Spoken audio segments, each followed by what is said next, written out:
I joined the BBC as a production trainee back in the mid-80s or late 80s. There didn't seem to be that many routes in, and I was really interested in international news, and having been in China for a year as a teacher, I'd kind of tried to listen to the World Service, and I kind of had a sense of BBC World Service and the importance of it as a source of information in a closed country. So I was really keen to join the World Service. So I joined as a production trainee, did 2 years as a trainee, and then became a producer, senior producer, and then I went off to China to be a reporter. So I made that switch between production and on-screen or on-air reporting job. And I never really, until fairly recently, I never left, because obviously the BBC is such a huge beast that you can do all manner of things in that organisation and never get bored.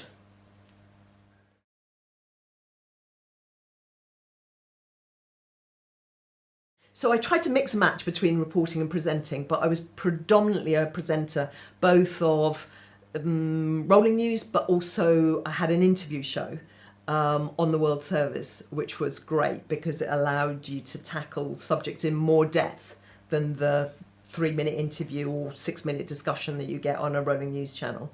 So I guess I did those things, and I kept up the China thing to such an extent that I had a project that I really loved called White Horse Village, where I focused on this village that was being transformed into a city, because of course one of the big things in China is urbanization and the rise of a middle class in China, and the fact that a nation of farmers, rice farmers, obviously to a large extent, planting every seedling by hand, have been turned into a nation, the factory of the world, from which we all buy our goods. So I wanted to kind of cover that story in a kind of visual and in a personal and intimate way. So I picked this particular village that was being transformed into a city, and I concentrated on 3 families. For reasons I won't bore with, I knew the backstories of these families, and I just followed them over the course of 10 years.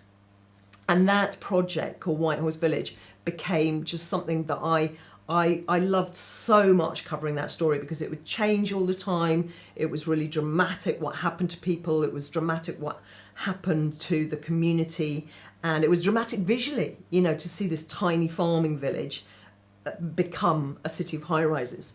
And that project, perhaps because I could only do it once in a while, I was still kind of committed in London and doing this other work, and then I would go out to China and do this only once in a while. It had a lot of freshness and energy about it, and it won an Emmy and it won a Peabody. And so, despite the fact of not being in China every day of my life in those years, I managed to make my China work really sing, I hope.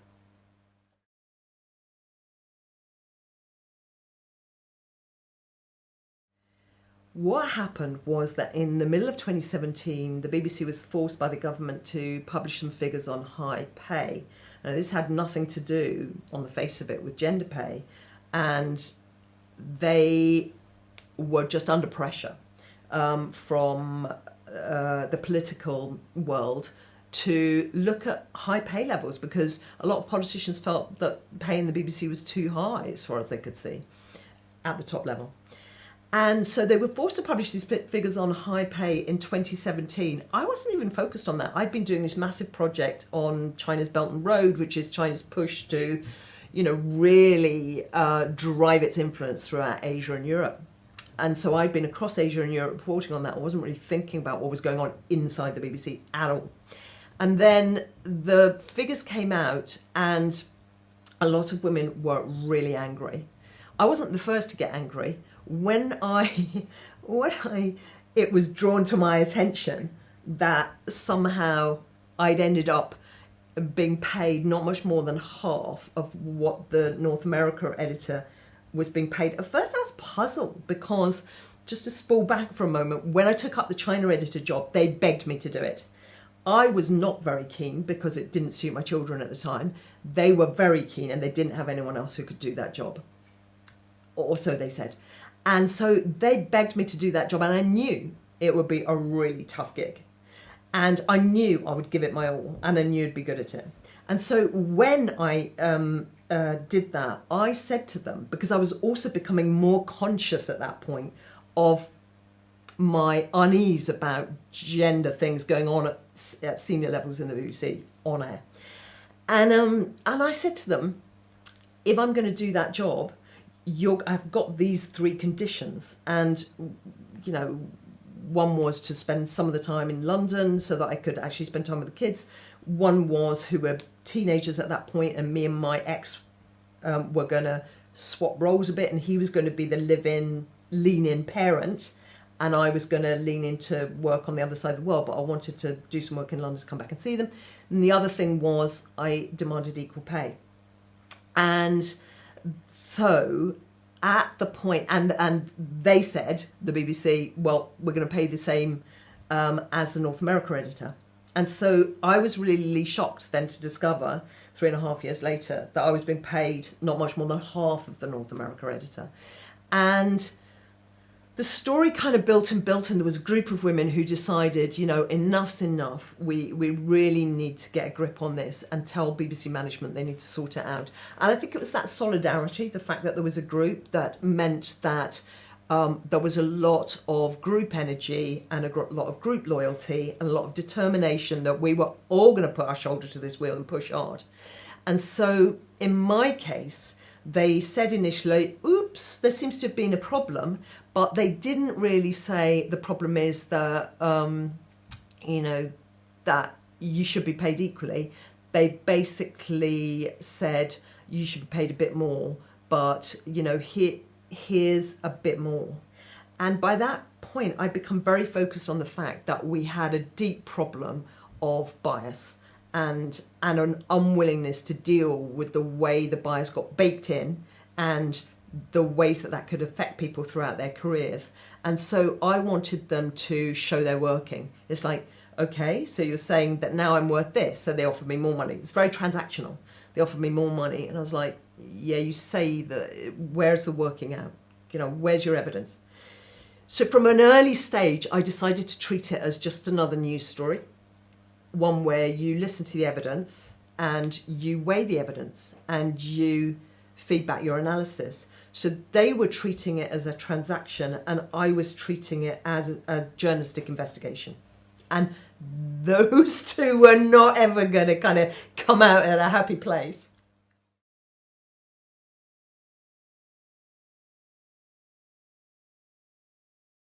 The question of why we still have such wide gender pay gaps is a very complex one. It's quite difficult to grapple with for governments or employers or employment judges. In my view, we don't take it seriously enough as a society.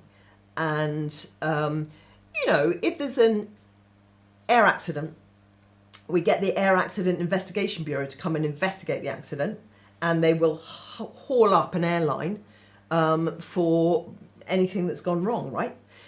But if there's an accident over unequal pay at work, it is for that individual underpaid woman to fix it herself.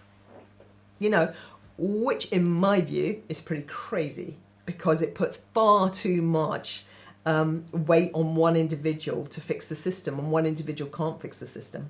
So we have a lack of transparency. The law doesn't really work. Employers game it. And employers have got a lot of priorities, to be fair to them. They've got a lot going on, and pay is about relativity. So something could go wrong here, which affects something over here. Unless you're really paying close attention, you can quite unconsciously, as an employer, get yourself into a pay problem. And then we still have unconscious biases about the roles of women and the roles of men in our society and in terms of caring. And so caring duties for children and for elderly people are not shared equally. And indeed, the law is not equal for women and men in terms of how much parent leave they're entitled to take. And questions like that and expectations are different by employers. So I think the reason it endures as a problem is because we as a society are still not determined enough to fix it. And that is why I feel passionate about it, and I feel concerned that women of my daughter's generation, all of our children's generation, they could get to the same point as me. It's to be in their mid-50s and suddenly discover that they're being paid half the equivalent male, because we're still not putting our shoulder as a society into really dealing with this problem.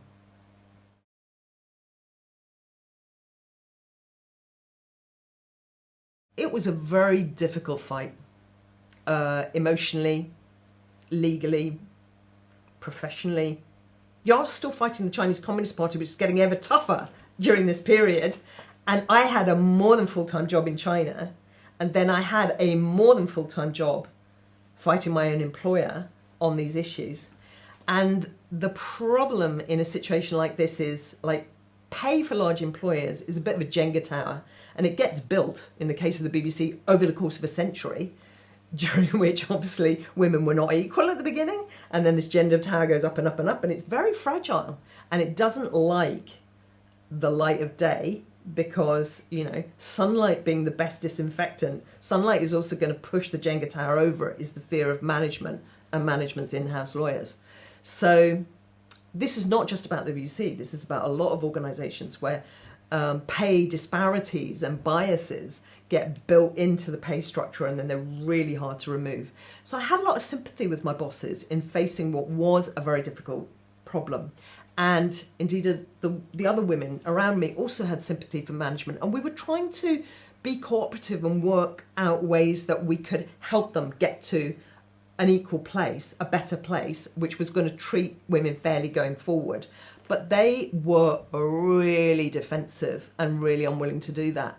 And so I think it made me feel very disappointed that this organisation, which, let's face it, its values are truth-telling, trust, accuracy, fairness. You know, I've been a BBC journalist for more than 30 years, and I've been a BBC journalist in China, you know, which is a really tough, you know, environment in terms of censorship. And I know what free news, what real truth-telling, news-telling, what reporting should look like.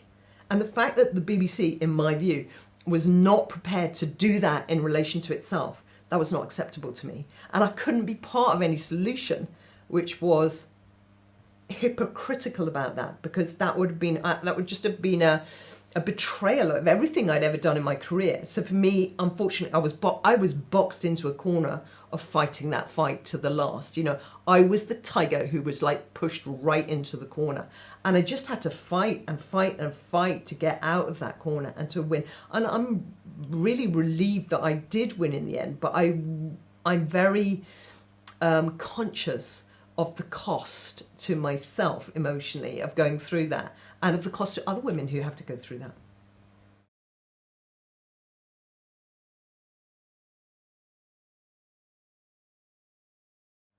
I think changing societal expectations it's something that happens anyway. Obviously, women push and do incredibly well in roles that no one imagined they could have a century ago or even 50 years ago. So women change expectations by what they do. And that's the first thing. And then the second thing is that the people who are observing that in workplaces need to adjust those other systems of pay and progression to acknowledge that. So, for example, in my employer in the BBC, there was a disconnect because the BBC was finally putting more women into positions of responsibility on air and off air, and yet it just wasn't paying them equally. So it's like you have a disconnect where women are clearly doing very competently the same jobs as men, and yet they're being paid and promoted less in some ways. So I think leadership is crucial. Good leadership within organisations that understands the societal, structural, historic, economic, political reasons for all of this and the reasons why it doesn't get fixed. Because it's easy for people to think, oh, well, there's laws there to ensure that, you know, there's equal pay for all. it's not. You know, I've really looked hard at this because I had to for my own case. It is not there to protect you. You are there to use this small weapon of the law to protect yourself. You have to protect yourself. The law does not protect you. And so that expectation that employers and employees have that, oh, it's fine because the law is there, I don't need to worry about it, that concerns me, because I think people are going to crunch up against a really nasty accident like I had due to their unawareness of their own responsibility for looking after their own equal pay and the closing of gender pay gaps more widely. It's all of our responsibility, right? So leadership, going back to that, at the top of organisation is to say, yeah, there is a problem in our society. 2/3 of gender pay gaps are unexplained across the economy. What is in those 2/3? It's the sludge in the bottom of the pot when you can't, you know, you take out all the legitimate reasons for why there might be a gender pay gap, and then you've got this big sludge in the bottom of the saucepan, and it's like, what is that? Actually, in my view, I don't have the proof, because obviously unequal pay is illegal. So no employer is going to say, oh, well, I'm part of that 2/3. You know, my pay practices are part of that 2/3. But in that 2/3, I would say is a lot of unequal pay, and it takes employers, leaders within organisations to really front up to that and say, we're going to squeeze this out the system. It's been baked in for a century or more. We're going to squeeze it out. And how they do that is by looking at each, you know, cohort and saying, okay, we've got this man in this cohort, we've got this woman. It's like, okay, there's this big difference in what we're paying them. Why is that? And really interrogating their own pay decisions. And, you know, there's a massive difference between employers who do that and employers who don't. There really is. And so I would advise all women, young women going into employment today to go, look at the organisation. You know, look at the way that they talk about these issues. Look at what they do. And look at, you know, the top table. Do they look like you? And how do they relate to that? Do they talk about having problems in this area, which they're in the middle of trying to fix? And do they deal with integrity with those questions? To really have a look, read the gender pay gaps and look at who's being promoted. And don't work for bad employers or employers who are not going to treat women equally. In your 20s, young women, you're in a position of power, hopefully, because you're flexible enough to change employers, hopefully, not always. And so before you get into a position where you've got kids and you feel a bit tied down maybe, and you feel you've got fewer choices for that period when you've got small kids and it's really hard to start moving about and feeling that you've got the flexibility to spend a lot of time investing in a job search, etc., etc. So while you're young, make sure you're being paid equally, make sure you're working for a good employer. So leadership from employers, I think, is one huge thing. But I think as individuals at every level of workplaces, we all have responsibilities on this. And it's just like amazing to me when I was facing this myself to see those people who stepped up and those people who chose to look away. You know, there are literally people who would get out of a lift when they saw me coming in the BBC. It's just like, I don't blame them. But it's quite striking when someone gets out of lift to avoid you because they really don't want to have to think about this. And so I think we can all choose to engage with big structural questions of our time: climate, race, gender. We can choose to engage, or we can choose to avoid engaging, and gender is one of those. You know, it's a challenge for all of us.